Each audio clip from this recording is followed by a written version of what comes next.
दोस्तों मध्य प्रदेश में फसल बीमा योजना में गड़बड़ी, किसानों को बीमा नहीं मिलने, कम राशि मिलने या फिर कई जिले में बिल्कुल भी पैसा नहीं मिलने के कारण काफ़ी ज़्यादा विरोध देखने को मिल रहा है। आज फिर एक खबर सीहोर जिले से निकल कर आई है जिसमें 12 से अधिक गांवों के किसान कलेक्ट्रेट पहुंच चुके हैं। ज्ञापन दिया गया है, हाथों में खराब सोयाबीन की फसल लेकर गए हैं। कहा है कि सही फसल बीमा दो। तो इस प्रकार से विरोध फिर से शुरू हो चुका है। अलग अलग जिलों से ये खबर निकल कर आ रही है। हम डेली आपको अलग अलग वीडियो के माध्यम से जानकारी दे रहे हैं कि मध्य प्रदेश में कौन-कौन से ज़िले ऐसे हैं जहाँ पर अब तक बीमा राशि नहीं मिली है और किसानों द्वारा अलग-अलग तरीके से विरोध प्रदर्शन भी किया जा रहा है। कहीं जल सत्याग्रह किया जा रहा है, तो कहीं किसानों द्वारा बीमा की जो राशि उनको मिली है, वो प्रधानमंत्री नरेंद्र मोदी को डीडी के माध्यम से वापस पहुँचाई जा रही है। तो इस प्रकार का विरोध देखने को हमें मिल रहा है अलग-अलग ज़िलों से, क्योंकि बीमा कुछ ज़िलों में बिल्कुल भी नहीं मिला है और जहाँ मिला है तो बहुत कम मिला है, जिससे किसान बहुत ज़्यादा नाराज़ है। आज फिर सीहोर जिलों से एक खबर निकल कर आई है, तो चलिए आज इस खबर को हम पढ़ते हैं और आपको बताते हैं कि क्या है ये खबर।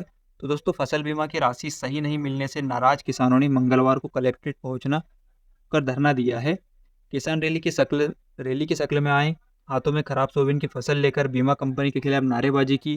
किसानों ने प्रधानमंत्री नरेंद्र मोदी, केंद्रीय कृषि मंत्री शिवराज सिंह चौहान और मुख्यमंत्री मोहन यादव के नाम ज्ञापन भी सौंपा है।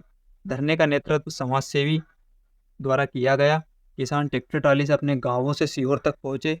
कलेक्ट्रेट कार्यालय के बाहर बैठकर बीमा राशि की मांग भी की। किसानों ने कहा कि 5 साल से फसलें खराब हो रही हैं और बीमा नहीं मिल रहा है। बीमा दो या फिर प्रीमियम काटना बंद करो। तो इस प्रकार से किसानों ने सरकार से, प्रशासन से, कलेक्टर से मांग की है, क्योंकि किसानों का आक्रोश यहाँ पर देखने को मिल रहा है। 7 दिनों से चल रहा है सीहोर जिले में आंदोलन। जल सत्याग्रह किया गया, घंटी तक बजाई गई, लेकिन प्रशासन जागने को तैयार नहीं है। किसानों का आंदोलन पिछले 1 सप्ताह से चल रहा है। लगभग हम देख रहे हैं जब से 11 तारीख से ही किसानों को बीमा दिया गया है, तब से लगातार जिन किसानों को बीमा नहीं मिला है, वो आंदोलन कर रहे हैं। कोई जल सत्याग्रह कर रहा है, तो कोई पेड़ पर चढ़कर घंटी बजा रहा है। कई किसानों में प्रदर्शन कर रहे हैं। धरने में सीहोर तहसील के खामलिया, छापली कला, लसुड़िया खास, छोटी गंगोली, रामागेड़ी, ढाबुआ जैसे अलग-अलग गाँव शामिल हैं। दोस्तों किसानों की मांग है कि सरकार फिर से बीमा दे। जिन जिलों में नहीं पहुँचा है, वहाँ पर बीमा पहुँचाया जाए। जैसा कि केंद्रीय कृषि मंत्री शिवराज सिंह चौहान ने कहा है कि बीमा की दूसरी किस्त वो डालेंगे, तो किसानों को जल्द ही बीमा की दूसरी किस्त का पैसा मिले। जिन किसानों को बीमा कम मिला है, उनको फिर से बीमा दिया जाए, उनके नुकसान की भरपाई की जाए। इसके अलावा किसानों ने बताया कि पिछले 5 साल से बाढ़, सूखा, ओलावृष्टि और पानी भराव से सोयाबीन और गेहूं की फसलें भी खराब हुई हैं, तो उनका भी बीमा या फिर उचित मुआवजा किसानों को दिया जाए। ये सारी मांगों के साथ किसान फिर से धरना कर रहे हैं, ज्ञापन दे रहे हैं और ये खबर हमें अलग-अलग जिलों से देखने को मिल रही है। आज सीहोर जिला है, हमने पिछले वीडियोज़ में आपको हरदा और नर्मदापुरम, देवास, अलग-अलग जिलों की खबरें भी बताई हैं जिनमें किसानों द्वारा विरोध किया जा रहा है, सरकार को ज्ञापन दिया जा रहा है, प्रशासन के सामने बात रखी जा रही है कि उनको बीमा नहीं मिला है। कुछ किसानों को बीमा मिला है तो बहुत कम मिला है। प्रीमियम से भी कम किसानों को बीमा सरकार ने इस बार दिया है। अब देखना ही है कि बीमा की जो अगली किस्त आएगी, जिसमें 8,000 करोड़ रुपए सरकार डालने वाली है, क्योंकि पहली किस्त में बहुत ही कम पैसा किसानों को दिया गया है, करीब 3200 करोड़ रुपए दिए हैं 30 लाख किसानों के बीच में। लेकिन अगली किस्त में देखते हैं सरकार 8,000 करोड़ किस हिसाब से डालती है, किसको कितना पैसा मिलता है, आपके ज़िले में कितना पैसा मिल चुका है, अभी तक बीमा आया है या नहीं आया है, ये आप हमें कमेंट करके जानकारी दे सकते हैं।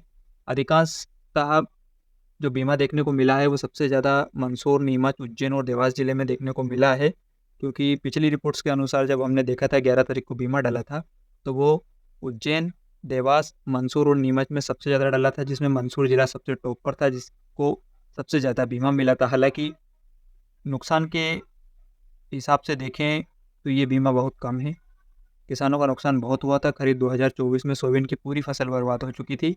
ऐसे में सरकार को बीमा का जो निरीक्षण करने का तरीका है उसे बदलना चाहिए।